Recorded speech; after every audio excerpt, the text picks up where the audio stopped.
I'm sorry. Welcome tonight to our Suburban Junky presentation brought to you by Step Up. I'm Lori Kruger, the chairman of our coalition here in the Lindbergh District, and we welcome all of you from Lindbergh and all of our surrounding communities. It's such a warm feeling to see you all in our audience tonight. This is what it's all about. This is what Community Coalition is for. To come together for our concern over our youth in the community.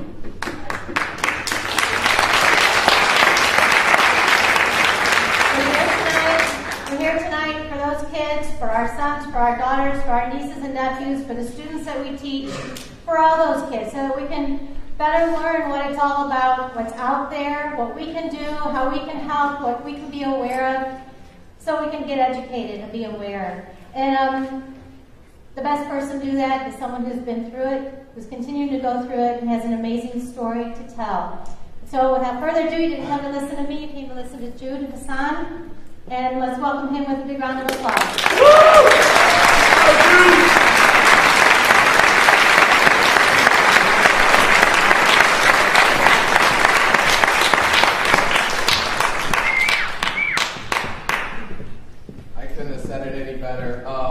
Thank you guys for all coming out here tonight, and I wanted to thank the NCADA and the Step Up organization. They've been a great partner of ours since we really began this whole thing. Just going to go right ahead into my story. As she said, my name is Jude Hassan, and I started an organization. It's called Suburban Junky. I also wrote a memoir called Suburban Junky. And the memoir came out about 3 months ago. I worked on it for about 5 years, and there was just a lot of really painful, hard memories in there that it was a really hard thing to do. But it got it all out, and after I was done, I just felt really relieved, and now I'm here, able to share my story in front of all of you, and I'm very grateful for that. I grew up in University City, Missouri, and I couldn't have had a better upbringing. My father was a drug counselor / social worker, and he worked in inner city St. Louis. And my mother was a director of a daycare shelter in downtown St. Louis. So my parents were very exposed to a way of life that made them very cautious as parents. And they brought that home. And they raised us a certain way. And they brought us up with the best morals. And I couldn't have asked for better parents, really. I can't think of a time where I ever saw my mom or my dad smoke a cigarette or drink or go gamble. I mean, every night they were at home spending time with their kids. They lived for us. They would have done anything for us. And so anyway, around the age of 11 years old, we decided that it was time to move from University City and move out to Chesterfield. My parents had been saving up money. They knew that they wanted to make the move for quite a while, and they were very excited to get going. You know, they heard great things about the Rockwood School District, and it's, you know, a great school district, and so we were all very excited. We left our house there, and we headed out to West County.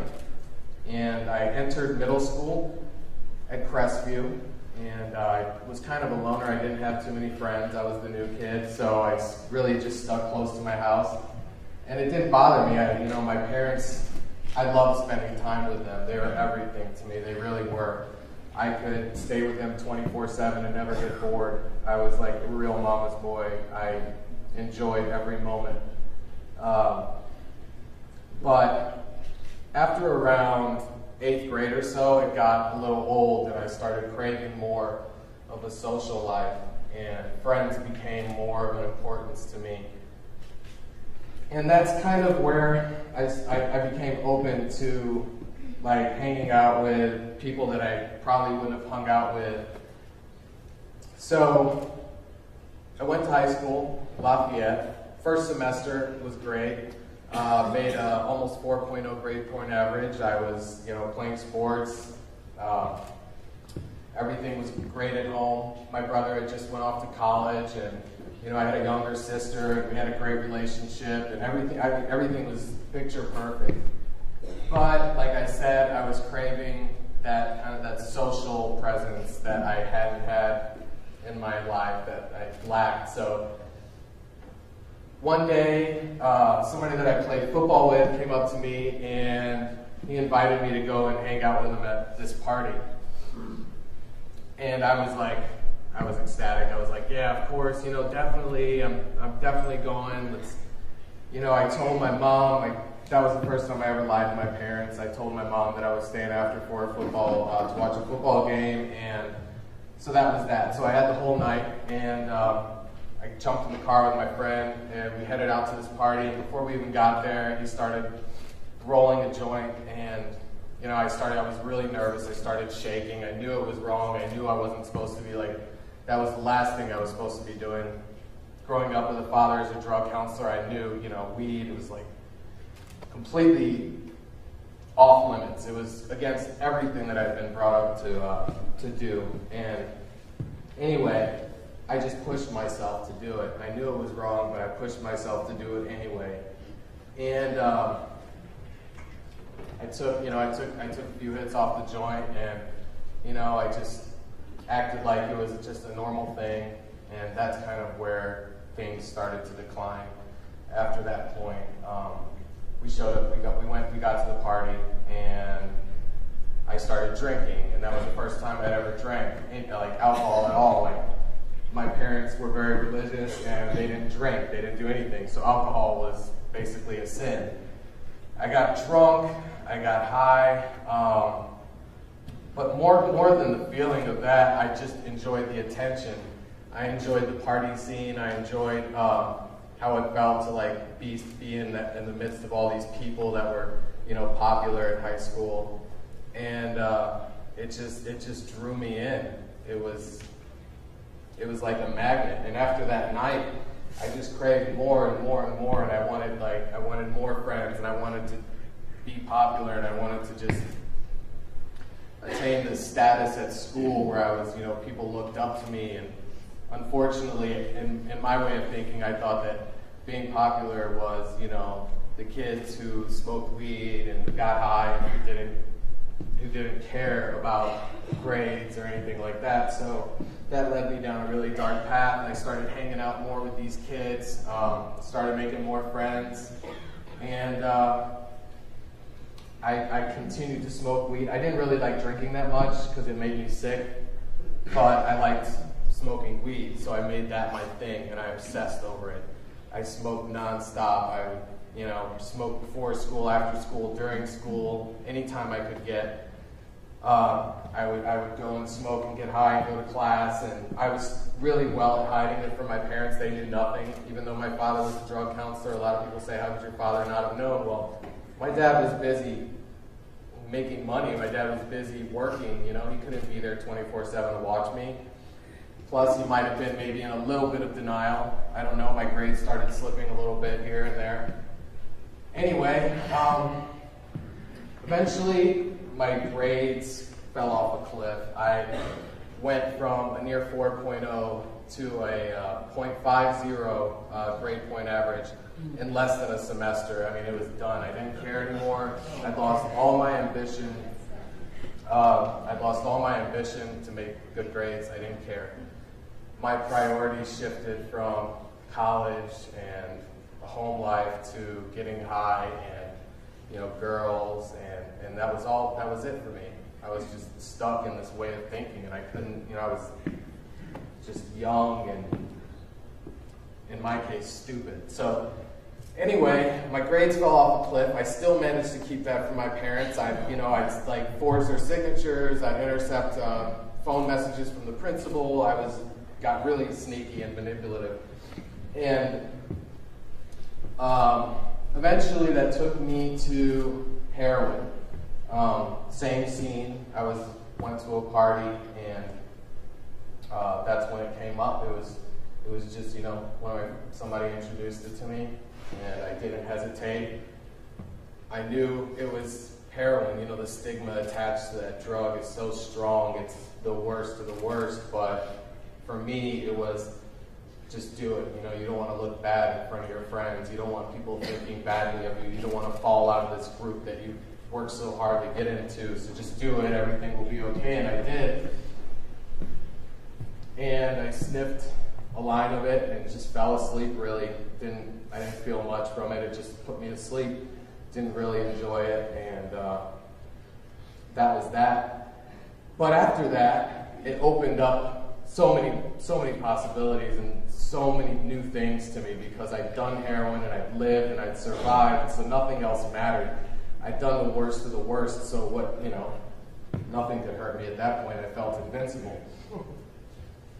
So I said, okay, I'm going to do it one more time. This time I'm going to do it, and I'm not going to go to sleep. I'm going to feel it, you know, and then I'll get back to the business of school and football, and I'll get back on the team, and I'll fix things at home. I'm just going to do it one more time. That's it.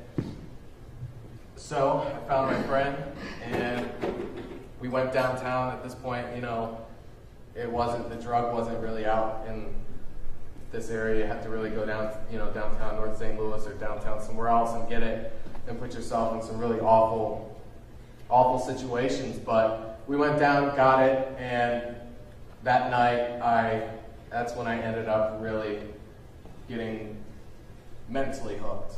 I did it, and I just kind of fell in love with it. It made me forget. It gave me a good feeling inside, and I just automatically fell in love with it, and that was the most dangerous thing. But there was no one more time after that. After that, it was done. I forgot about the whole one-time thing, and I started doing it as much as I was doing weed. Weed became less of a priority, and I started saving my lunch money. I started getting money together and just trying to get heroin, as much heroin as I could get. And things at home fell apart more and more. I grew more distant with my father, my mother. In between all this, they found out that I was getting high. They found some weed in one of my pockets. They didn't know I was doing heroin, but they found out about the weed. They sent me off to a rehab. You know, they thought it would fix me, and it didn't. I didn't want to be there, so I ended up getting kicked out like 3 days into being there, and got out of rehab, continued to do heroin, continued to get high, continued to party, just didn't care. I was as reckless as you could get. Eventually, money ran out. My parents caught on, and they weren't giving me money anymore. They cut me off. I had no job. I was still in high school, so I had to resort to other things. So I started stealing from my mom's purse. I started taking her credit card, and I, you know, go and buy things and trade it with the dope man for dope. Anything that I could get my hands on, I'd trade it for dope, or I'd get cash somehow, or I'd go and pawn everything from my room. Eventually, I had nothing left. Started pawning my parents' stuff, and it got really, really, really bad. And it was senior year at that point, and it was already really bad. But I got really upset, and I got really down on myself because I was going out with this girl, and she broke my heart, and I used that as an excuse to use more, and I used more and more and more because it made me forget, and I didn't want to think about this girl, and I didn't want to think about what had happened. And after that period of time, I started getting sick. I was completely physically, mentally addicted to the drug. I couldn't go a day without it. I couldn't go 6 hours without it. And so money was short, like I said. I was having to use more to keep up with my habit, so I started shooting it up. And after that was another fall off a cliff point. I just went into a downward spiral that took me to such a dark place. I wasn't going to college, and I knew that, and all my friends were going off to school, and I got really resentful. I started hating everybody. I started hating myself. I started hating my friends. I distanced myself from everyone. Everybody's going off to school. Everyone's happy, and I'm sitting in my room injecting myself with this drug, and it's putting me in a really bad way. It's making me a really mean person. And I was stealing from people, and I wasn't a nice person to be around. I was just a bad person. And anybody who knows me knows that's the opposite of my personality. I'm a really nice, generous, good person, but the heroin and the drugs had just sucked the life out of me. It had taken everything good and just traded it with bad. And the worst part was I didn't care because I was numb. I didn't care that my mom was dying in front of me because she was watching me die. I didn't care because I was numb, and whenever I did feel something, I would just go and use more to numb those feelings. So I never had a period of time where I could actually get clear in my head and think straight to be like, what am I doing? I just shot away my entire childhood, and what am I doing? Like, just snap out of it. I couldn't do it because I just continuously using these drugs, pumping myself with them. But eventually I graduated. I have no idea. My mom basically grabbed me by the ear every morning. I graduated a semester late, but I graduated nonetheless. And after that, there was about a 6-month period where I just sat at home and did nothing. I got a job, and I used all my money on dope, and I wasn't doing anything. I was sitting in the basement. The only time I'd go out was to get score and go back home. And my arms at that point, I couldn't wear short sleeves because my arms were so badly bruised and mangled. I was wearing long sleeves everywhere I went. And somehow, miraculously, I managed to get into a college in Fulton, Missouri, and a couple hours away from St. Louis. And it was a horse riding college called William Woods. And a lot of people, mostly girls, but some guys. A good friend of mine went there too. So it was a great chance for me to clean up and get better and have a great experience, a great college experience, and just get my act together. But instead, I used it for the worst possible reasons. Like, my parents decided that they were going to send me off to a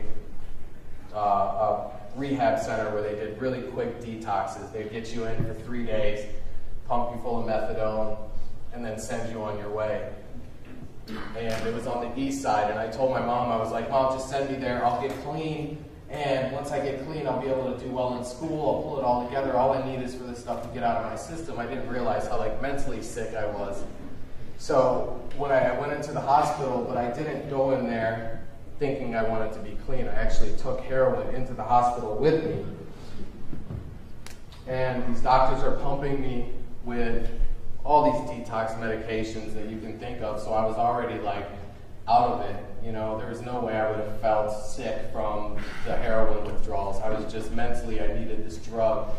I needed to feel this needle in my arm because that's a sickness as well. You don't just become addicted to the drug, you become addicted to the method, you become addicted to feeling syringes in your arm, and it's a really sick way of thinking, but you do anything, it's to feel that syringe in your arm. And so I took heroin into the hospital with me while they're detoxing me. The nurse would come in, give me drugs, and I'd go into the bathroom and shoot myself up and then come back. And I did that for 3 days straight, so when I got out, I was in worse shape than I'd ever been in. And I wore this grand smile for my mom and dad that night at the dinner table, and they were so happy to see their son go off to college. And I just lied to them. I told them, yeah, everything's great, I'm so happy I've got this chance at going to college, and I'm going to do so good, and I'm just so happy. And I was lying to myself too, making myself feel that, but it was completely wrong and false. But my mom dropped me off the next day, and I had manipulated her enough to leave me with a couple $1,000s for school books and lunch money and whatever else I needed at school. And she left me with the car. So once she left, I got in the car and I drove the 2.5 hours downtown to go meet my dealer.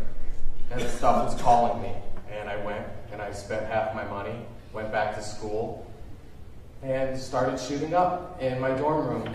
And I did that for a couple weeks until my car was no longer operable. The brakes on it were out. I was out of money. I'd lost so much weight. I was basically, if I looked at myself in the mirror, I looked like death. I was just waiting to die, basically. And I didn't care if I died at that point. I was completely not thinking about the consequences of what I was doing. So my dad, I eventually called my dad and I asked my dad to send me more money. And he knew something was up. He knew something was wrong because he was like, you don't need this much money for school. There's no way.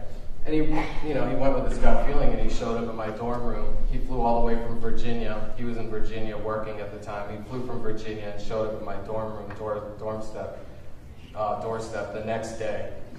And I wasn't ready for him. I didn't know he was coming, so I was just wearing this undershirt, and he didn't, my arms were exposed. And when he saw me, he saw my arms, and they were all bruised up and nasty, and he saw what I looked like, and I had dark circles around my eyes, and I looked like a skeleton, and he just dropped to the ground, It's like, why, God, why are you doing this? And just didn't know what to do. Eventually, he collected himself and said, you're coming with me, we're going to Virginia. This is done, this is over with, no more. You come with me or you're never to have contact with this family ever again. And we're all going to change our phone numbers. We're selling our house. I don't even care what happens to the house. We're gone. Have a nice life. And I was done at that point. I didn't have money. I couldn't sustain my life, my habit without my parents. They were, it's upsetting to say this, but they had enabled me so much, my mom especially, because I knew how to play on her. I knew how to play on her love. I knew how to play on her weaknesses. She was so close to me, and we were so close growing up that I knew the right things to say to get what I needed. So anyway, I told my dad, okay, I'll go. I have no other choice. And so I got in the car with him and headed to Virginia. And I got sick on the way because I was out of heroin and I got really sick. But we got there eventually, and I spent an agonizing night in the hospital. Or not in the hospital, in the hotel room with my father the whole night. I was going through withdrawals, and he was doing his best to try and keep me there. And I was just, I wanted to die basically at that point. Anyway, I made it through the night, and he took me to a methadone clinic the next day, and I started feeling a little better. So I started going to the methadone clinic every day, and I got on a really high dose of methadone, like 200 milligrams of methadone. And I was just numbing myself. I didn't want to think. But I started living kind of normally again. I got a job. I started doing school again, and I was convincing myself that everything was better, everything was okay, although it wasn't okay. I was not getting sick, but that's because I was on all this methadone. But I was still very screwed up in my head. My way of thinking was still completely off, and I hadn't fixed that. So, of course, it only took a few months before I relapsed, and I found a group of guys up there who were selling weed, and the worst group of guys you can probably possibly think of. They robbed people and they sold drugs, and they were just a really bad group of guys, but I connected myself with them, and I started smoking weed again. A week later, they called me up, and they wanted me to go over to this guy's house with them, and I really didn't understand what the situation was, but I was like, same as before. I was just, okay, all right, I'll do it, anything to just buy your approval. That was me. And so I went along with it, and we got in the car. I didn't know what was going on. I just thought we were going to get this person's, my friend's watch. Anyway, we get to the house, and these guys start putting on like ski masks, and they're pulling out bats from the trunk, and I knew something was off. Something was completely wrong, but I didn't say anything. I should have gotten far away from that situation, but I didn't say anything. I went with it. And we go into this person's house, and the second we get in there, one of the guys that I'm with pulls out a gun, and there's a little baby and a mom in the room, and then there's this kid, and the kid's the person they're looking for. And they drag this kid upstairs at gunpoint, and I stay downstairs with the mom and the baby. And they're crying and going crazy, and all this screaming and stuff is coming from upstairs. And they're like, what are they doing to him? Are they killing him? And I said, no, they're just getting a watch. It's okay. He's gonna be fine. Don't worry about it. And I calmed her down, and I tried to, I did my best, but they're hysterical. And eventually, I don't want to call them my friends, but these guys that I was with came downstairs, and they had trash bags, and their, just blood was all over, they were covered in blood all over their shoes and their clothes, and I started freaking out. I thought they probably maybe killed this guy. I didn't know what was going on. We got into the car, and when we got into the car, that's when I found out what had happened. This kid that we went over his house to, he was a drug dealer, and they wanted to rob him. So they basically used me. They convinced me that it was some, innocent outing, and they used me. And so they had trash bags just full of all these drugs and money, and they stole everything from him. And I was like, well, where did the blood come from? They said, oh no, we just roughed him up a little bit. He's all right though. It's not a big deal. He'll be fine. But he wasn't fine, and they had hit him. They had pistol whipped him, so he was bleeding profusely, and he had to call the paramedics, and the police came to his house, and he ended up going to the hospital and being put on life support, and he was in critical condition. And pretty soon, these guys that I was with, they said, he won't call the cops. He's a drug dealer. What's he going to do? He's going to call the cops and tell them that we stole his drugs, but that's exactly what he did. He told the cops, I know these guys. They were wearing masks, but I know who they were. They weren't very smart about it, and I'll point every one of them out to you. He didn't know me because I was new, but he pointed them all out, and it was only a matter of time before one of the guys told the police who I was to save himself. And I've heard my whole life, that these guys would say, "Oh no, nobody's going to snitch on you. He's cool. Don't worry about it. Believe me, every time somebody's going to save their own butt." You know what I mean? That's what it comes down to. It. You're facing 5 felonies. You're facing. They charged us with 5 felonies. 2 counts of abduction, 1 count of robbery, 1 count of malicious wounding by a mob, 1 count of possession of a firearm while in commission of a felony. Each count carried 25 years plus, and it didn't matter that I never went upstairs. I didn't lay a finger on this kid. What mattered is that I was with them, and that's the law basically everywhere. You're guilty by association. So anyway, one of these kids immediately told him, "Oh, yeah, it was Jude, he was the one who put all this together. He's the one, he's got the gun, he's the one who has all the drugs, go to his house." And so they sent him to my house.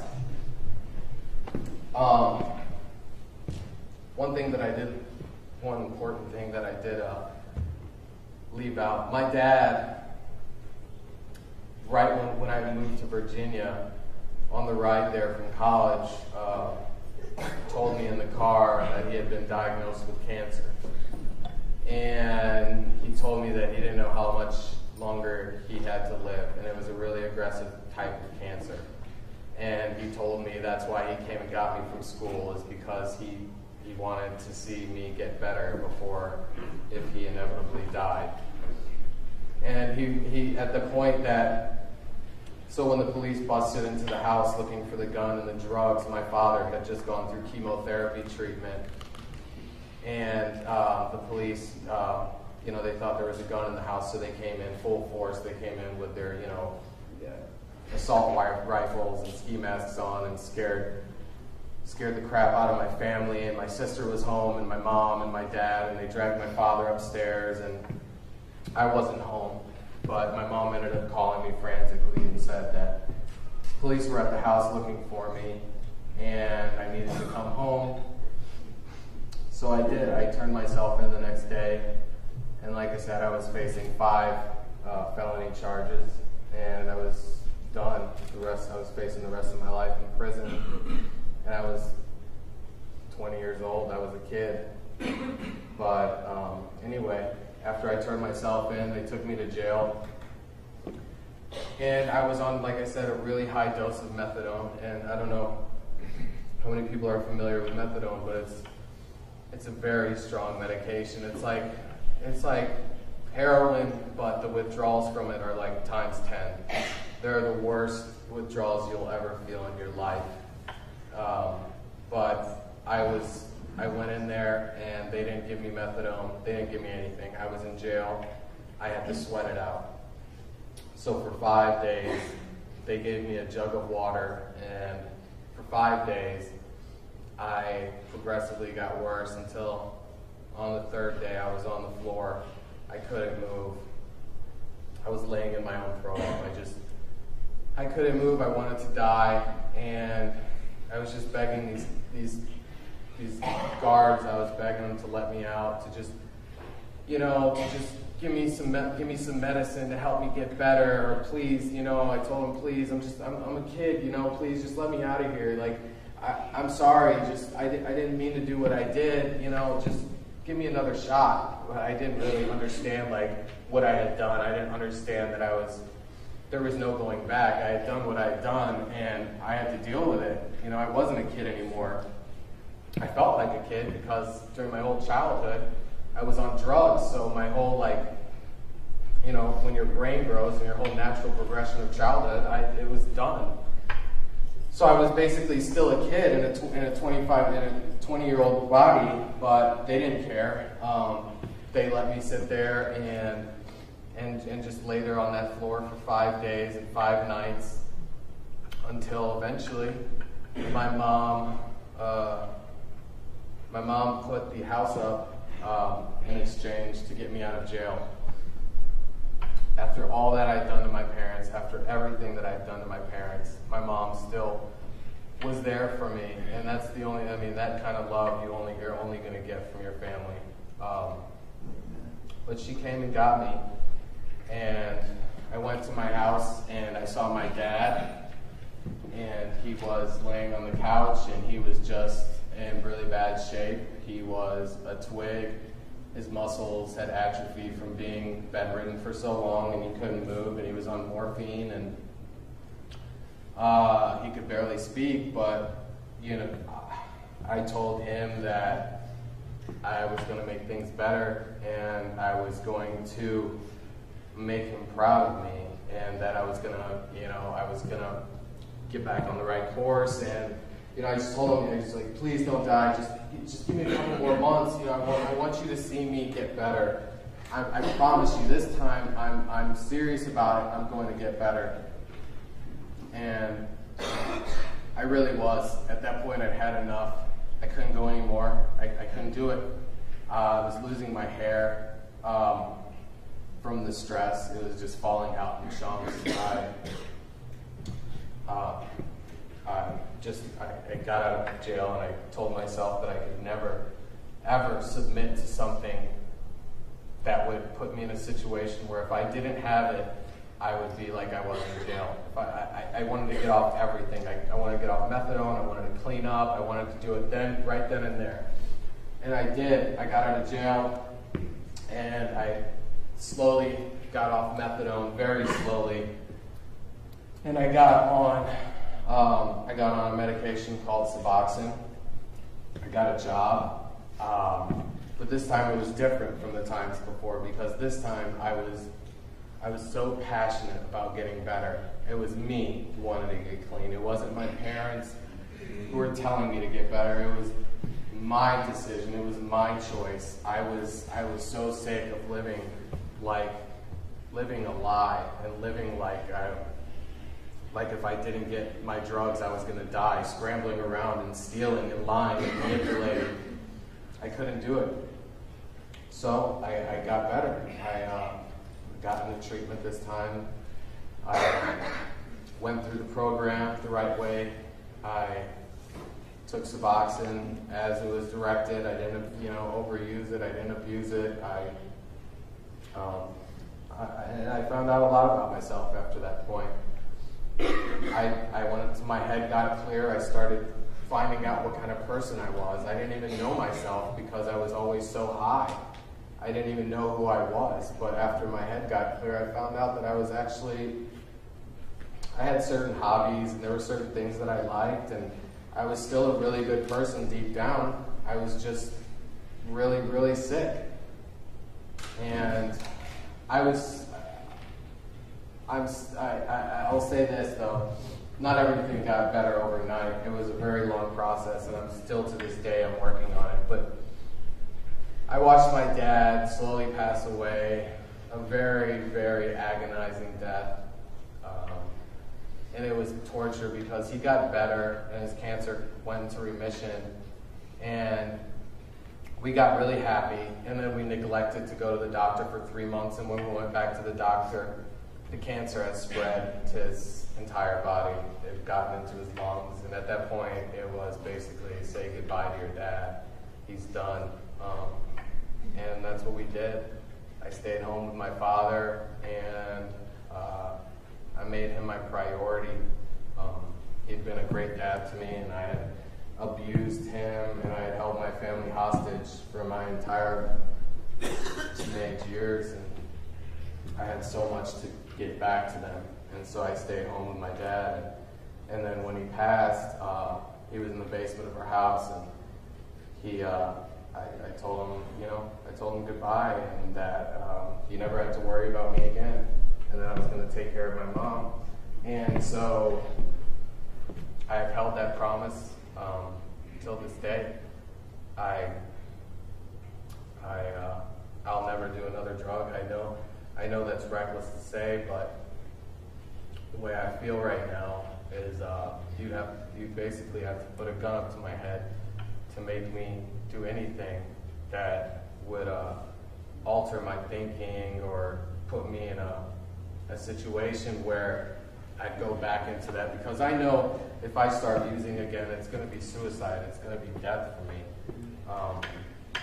It will kill me, and I won't want to live because I can't relate to that person that did those things anymore. I wrote this, and I started writing the book. I started writing actually short, like on a notebook paper, because I had so much in me that I hadn't let go of. I had so many feelings that I had drowned in like drugs, that they were eating me away. Even after I got clean, they were killing me. Guilt and remorse and just all these feelings. So I started writing them down, and I got them out. And shortly after that, a couple years later, I received a call from my wife now, and she told me that one of my best friend had overdosed back here, and he was dead. And I didn't really know the situation. I had kind of cut off ties from this part, like from St. Louis, because I knew that I wasn't well enough to come home. So when I heard that, it destroyed me. He was one of my closest friends, and he was too young, and he had just gotten better and just got out of rehab, and went and used one time after he got out of rehab, and he died. And that was it. But after that, I started writing. My wife convinced me to write this book. She told me that the situation back in St. Louis had gotten so bad, and there was an epidemic of people, you know, it was people that I had never thought in my life would ever were using. Kids that I went to school with that were star athletes and 4.0 students like myself at one point, and it just boggled my mind. But so I wrote the book, and with a very open heart, and I put a lot of things in there that I was nervous about putting in there, but I put in there anyway because I wanted to reach out to people. And shortly thereafter, I moved back to St. Louis about a year ago, and we started Suburban Junky, and I published the book. The book got published, and since then it's been, we got married in March, and it's been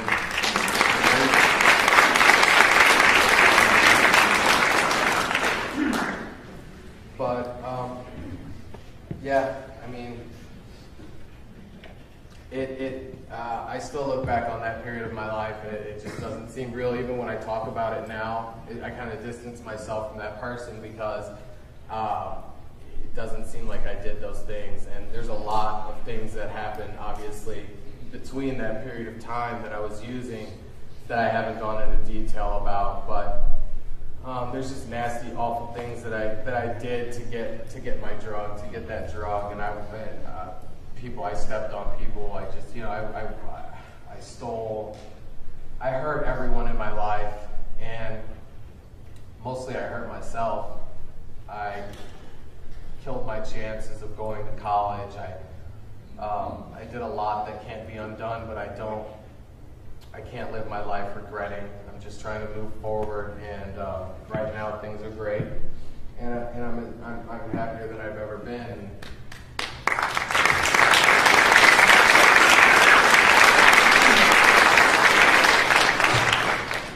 So I go around and I speak to kids, especially because I know how bad the problem has become out here, and it's a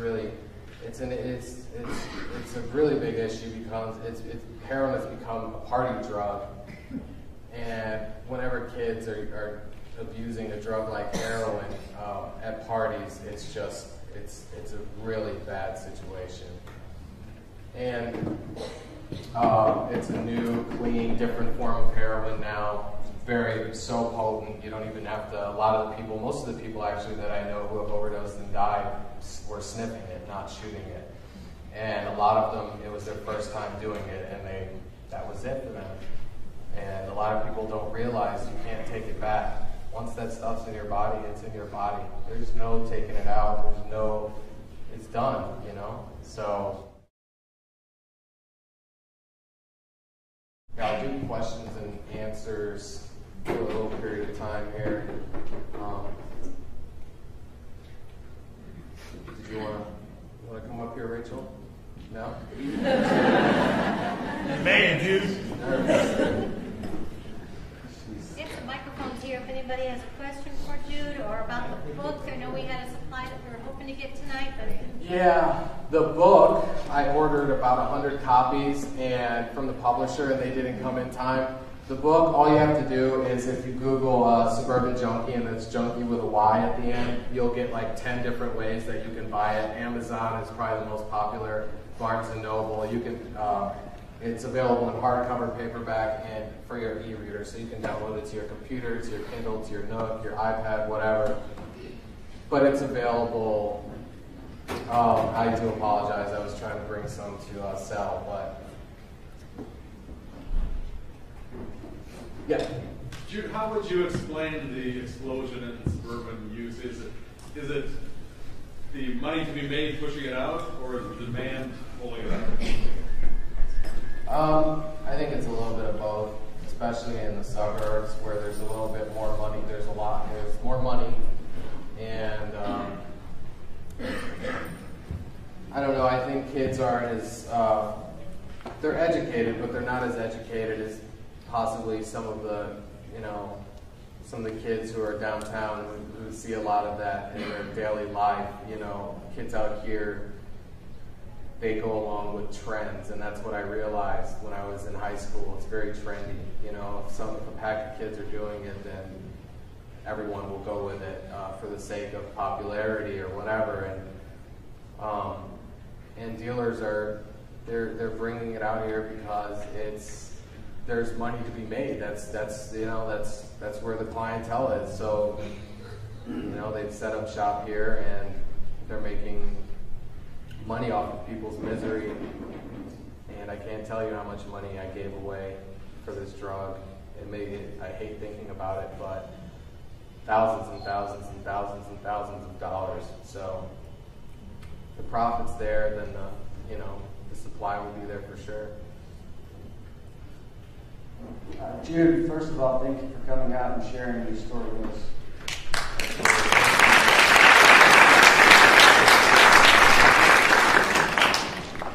Twofold question. Your clean date, and how did you not go to prison? Oh, good question. My clean date, I'm going on 6 years.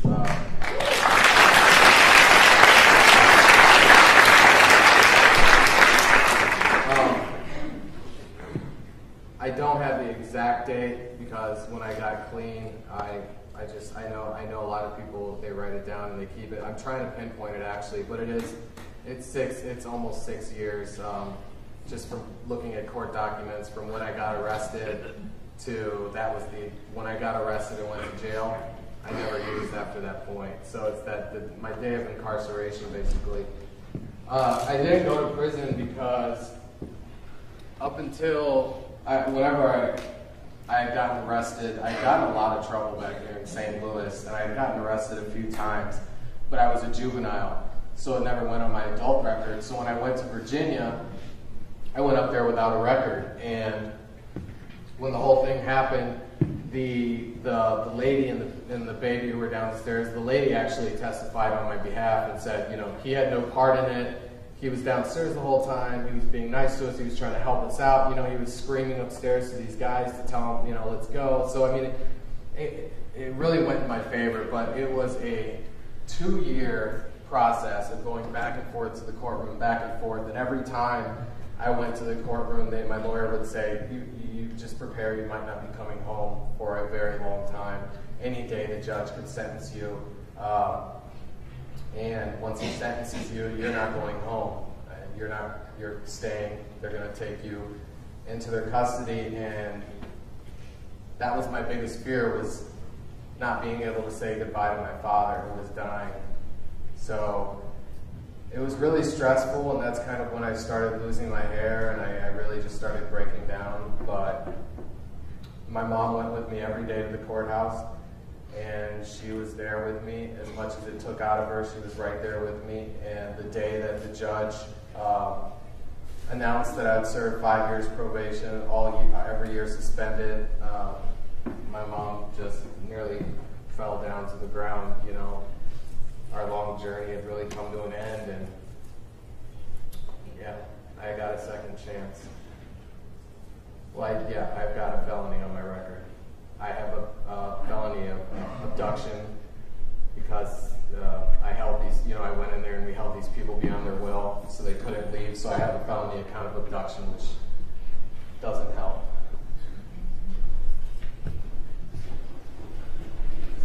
Based on your experience, what do you tell parents, or what would you encourage parents to do who see their child going off track? Your parents educated, very involved, and they still couldn't stop it.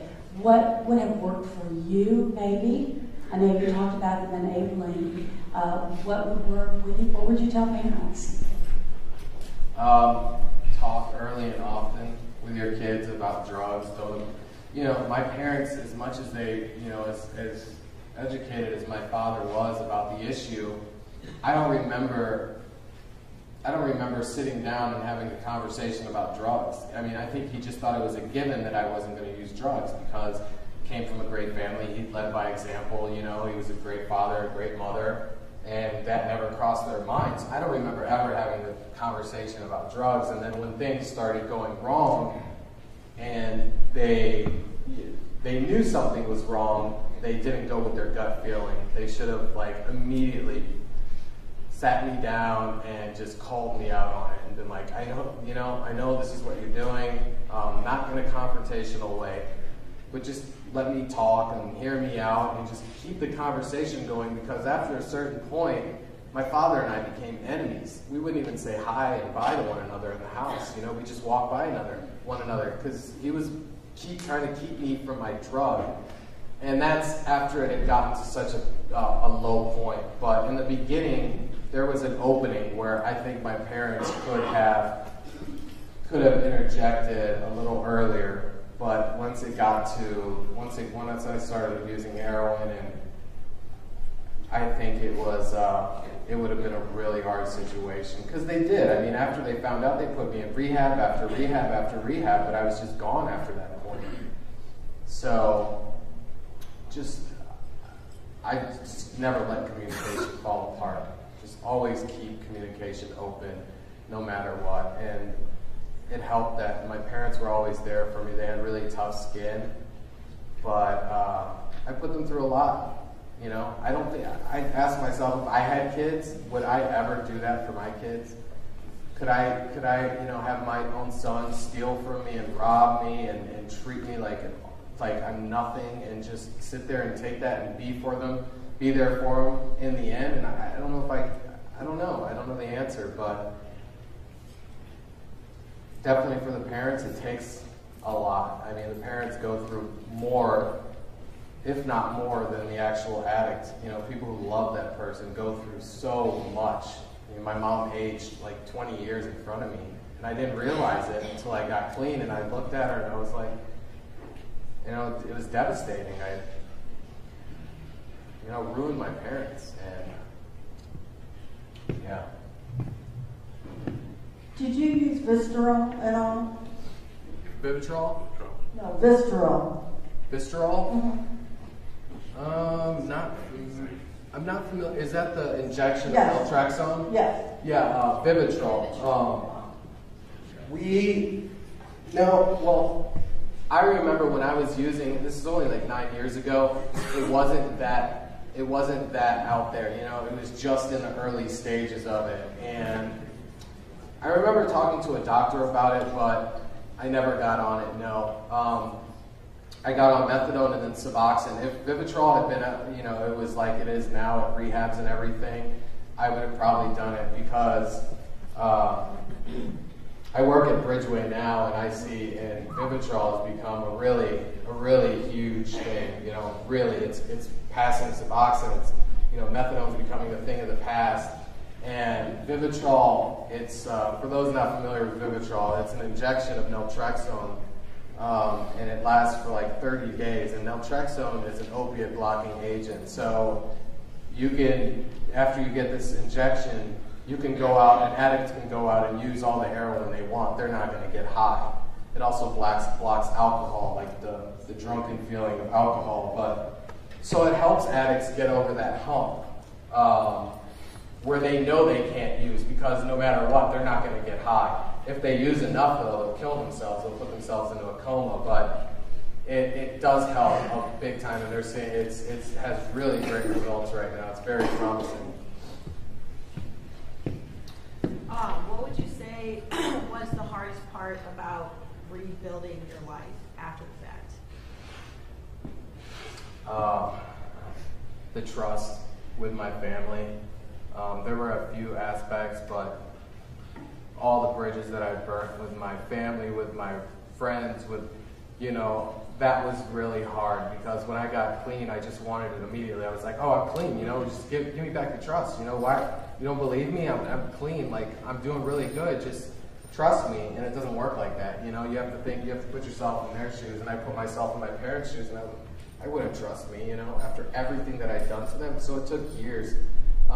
It took years before they actually could trust me and not have that doubt in their head that I would probably be lying to them or trying to get over on them. And the other part, the hardest part, was just getting used to normal life. My life had been just dope. That's all I knew from the age 15 on, and I was so scared that after I got off drugs, I would be bored and I would have no reason to live, because that's all I knew, you know? So I just didn't know what I was going to do with my life. But once I got clean, I figured out that I had all these things in my head that I wanted to do, and I couldn't find enough time to do them. Once I got clean, you know, I got in I started doing really good at work. I started doing good at school. I started, all these hobbies. I wrote a book. I did this. I did that. Things were going great, and it was like a natural high after that point. So Just kind of like, yeah. More rewarding? Yeah, exactly. And at this point, I don't think anything could happen to me just from living everything that I've lived. Nothing could happen to me at this point that would really stun me. I just take it in stride. It's just, so it's still hard. I'm not perfect by any means. My wife will tell you that right now. I'm definitely not perfect by any means. And bless her for putting up with me. But I'm not using drugs anymore, and that's 99% of it. So.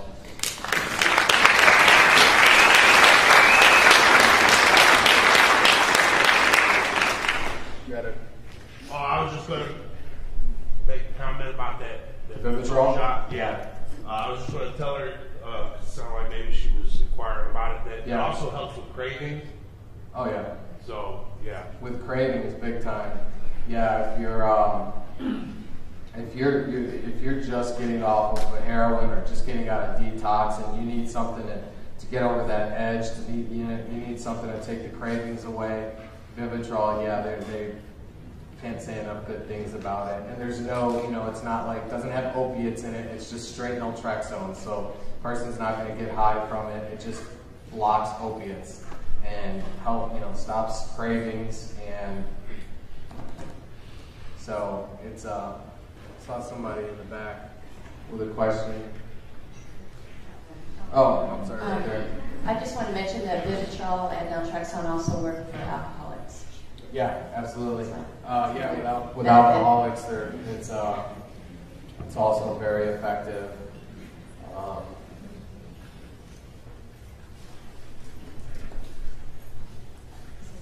Jude, the sessions I've been going to like this, there's been so much discussion of the Suboxone and the medications out there.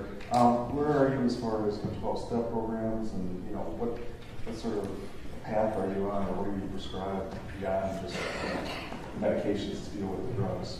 Oh yeah, definitely. Healing your mind is probably more than anything, because the physical part of it is just so small. But there's so many receptors in your brain that get so tangled up and messed up that you're not thinking normally anymore. Especially when you get off of drugs, you're not getting the neurotransmitters aren't firing that you need, because you got those by using drugs. So now you have to kind of retrain your brain. And a lot of people, it just depends on the person. Spirituality, it could really be anything that you're passionate about, that you care enough about, that you can just fall back on when you really need it. It could be God. It could be it could be anything. In my case, it was a mixture of things. It was God. It was Rachel. It was 12 steps, going through the program. Medicine helped, but that was just 1% of it. So you really have to be committed. If you want, like I tell people, as addicts, we're willing to do anything to get the drug. We'll go across the earth to get a drug, and we'll probably get it, because that's how committed addicts are to getting drugs when they're sick. So as much, when somebody has the passion there to get clean, they'll get it. They'll do anything to get it, and they'll get it, because it just takes the want and the drive, and just being sick of living that life, basically. Jude, first I want to, just say thank you for being here tonight. And it takes a lot of courage to tell a story like that, and it takes a lot of strength to overcome that kind of a journey. Thank you. Of course, we're all gathered here because we want to keep other children from going that way. And it certainly was a pivotal point during your middle school years, and trying to seek that acceptance and validation from your peers. What would you say to young people in this audience if you had it all over to do again in that place that you felt pressure and to do something that you knew in your heart that was the wrong road in the first place? Absolutely. Don't sell out. Don't sell out, basically. Just stick to go with your gut. I always went against my gut. I knew what I was doing was wrong. I knew that, getting mixed up in drugs and getting mixed up in heroin and doing what I did was wrong, and I always went against it. I sacrificed everything for the sake of popularity and for the sake of just, I know when you're in high school it's hard to see, it's hard to see what I'm saying, but high school in the grand scheme of things is so insignificant. The only significance it plays is what you do afterwards, where it takes you. But for me, it became like just an endless party. And so I completely, my parents raised me right. They gave me the morals I needed. They gave me the proper upbringing. We had everything. I never had to go beg for anything, so it was in me, and I just completely sold out. And after a certain point, I just lost myself. I fell off track, and I got to a point where I just didn't feel like I can get back on. I got dissuaded, I got angry, and just I gave up on myself. But there's always hope. There's always hope as long as you're alive, as long as you're here. There's hope every day. There's a chance, and not even with drugs. There's always a chance to turn it around 100%. Like I said, it just takes that willpower to get there. And recovery is a beautiful thing, so. I think we'll take maybe two more questions, and then we're going to wrap it up with our book drawing. And okay, 2 more questions. What a powerful story. And yes, once again, thanks for being here. One of the most powerful, painful things I heard you talk about, other than lying in your own body, which I understood it was very painful, but what you put your parents through. And in the program steps and such, making amends is a big part of the deal. How did you keep yourself? Did you do a lot of one-on-one with each family member? You broke their bridges, and what was the most valuable thing, the valuable tool that you used to try to get that trust back, which you still might be doing today, 6 years down the road? Oh, it's ongoing. Yeah, it never stops. Right? Ongoing, yeah. The repair, the damage, it's ongoing. It'll go on forever because the images of what I did and the things that I did were so, they were just really bad. People don't forget that stuff. So it's an ongoing process, and I didn't realize all the pain and hurt I put my sister through, especially she was one of the casualties of my addiction. She was young, and she would always sit in the corner and hear all of the craziness going on in the house and the fighting, and when the police brought me home at 3 a.m, and she knew something was wrong with me, but I was like her hero. I was like her role model growing up, and that really hurt her. And I didn't see that until recently, until a few years ago is when I first realized the damage that I'd done to my sister. And she has trouble, trusting people. She has issues, But and the same thing with my mom. She still, she wasn't, when I told her I was moving back. I'd been clean for 5 years at that point, and I was coming to live with Rachel, and Rachel's got a great head on her shoulders, and she's, my mom trusted her with the world, but still my mom was so hesitant for me to come back home just because it's St. Louis, it's where I got high for so long. So, I just try and reassure them and try and make them comfortable, and they deserve that. If they want to ask me a question that is off the wall or I might feel offensive. I can't get offended. I just have to reassure them and make them feel like I owe them. At least I owe them that after everything that I put them through. You know, to make amends as best as I can. You know. So, and there's a lot of people I still haven't made amends with. Being a writer, do you write people letters and you say, is that helpful for you? You know, I haven't. Mainly the people that I hurt most were my family.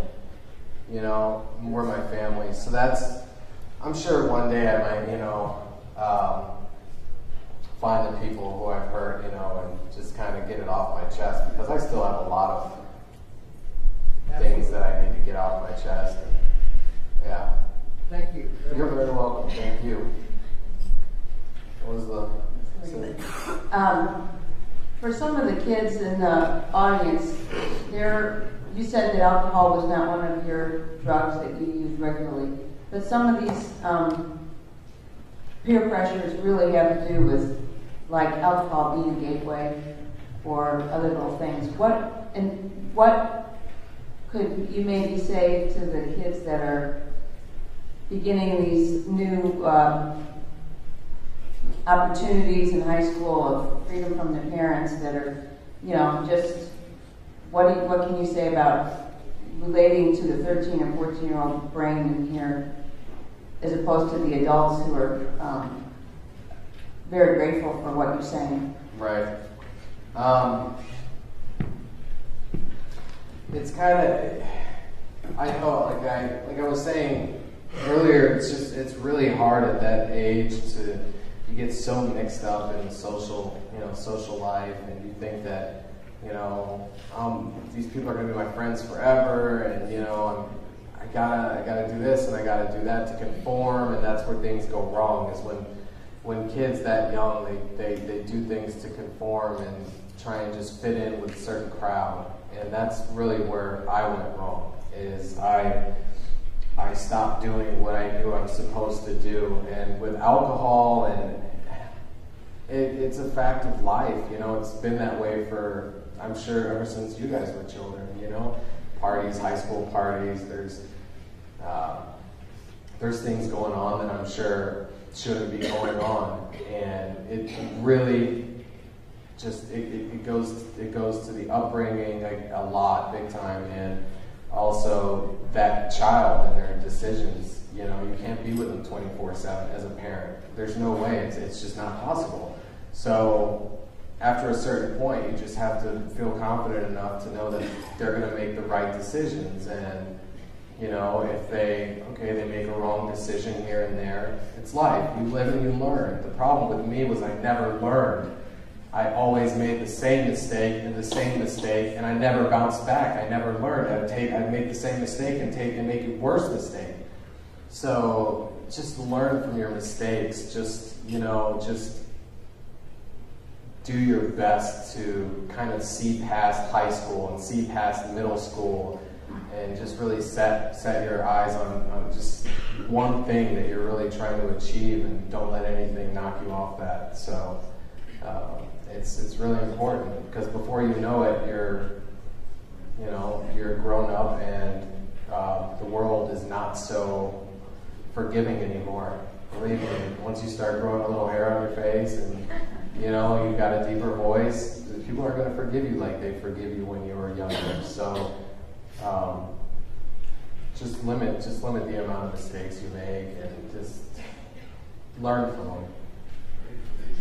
Don't put yourself in bad situations. I was just gonna say something to answer. I'm Rachel, his wife, and we kind of are the exact opposite. Where in high school, I kind of got pulled into more of the drinking, and I've had ups and downs like with drinking, and I tried to stop drinking multiple times, and I go back and forth with it, and just recently, tried and joining the program and stopping drinking, but for the younger kids, when you're like 13, 14, and all these, I kind of went through the same thing. All these kids are telling you that the people who are telling you this, they're probably not going to be there 10 years from now. Like all the people that I was trying to impress and trying to hang out with, and thought that I could drink, and then, you know, later in life it would be fine. Like, for me, it ended up being a problem later too. You know, you just think that you're gonna go out and like drink and have fun, but all these people you're trying to impress. I mean, I'm friends with, really good friends with one person still from high school. So I mean, they're not gonna be there later, and they're not worth giving away, you know, so many opportunities for. And there's just so much past You can, high school. you can count on them. I mean, everybody goes their separate ways after high school, and you know, yeah, you couldn't have said it better. Just don't put yourself in bad situations.